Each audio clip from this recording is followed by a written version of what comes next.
Welcome into Woody's Whiteboard. We're going to be previewing what Iowa State and Miami are going to have to do against each other. Specifically, how is this Iowa State team going to attack, having the privilege of going against the 5th place Heisman finisher in their Big 12 championship game against Cam Scadaboo to now the Heisman 4th place finisher in back-to-back games. Well, the first thing they have to do, and forgive me if you have heard this before in the Arizona State game, is matriculate and possess, but they actually have to do it this time.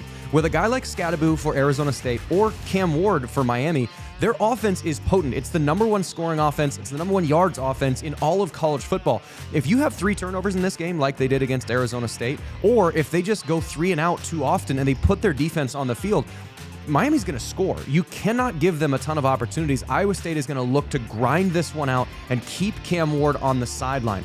The next thing that they're going to have to do is emotionally, both offense, defense, and special teams, do not expect a shutout. There will be times where this Miami team goes touchdown, touchdown, touchdown, and back-to-back-to-back drives, or you go 3 and out, you give them a long field, and they take the ball for 6.5 minutes. This offense is really, really good. So know that that's going to be the game flow. If you're a baseball player and you're going up against the best lineup in all of baseball, don't expect to hold them to 0. You might have to win that game 7-6. This is a game that Iowa State's probably going to have to get to 30 to win.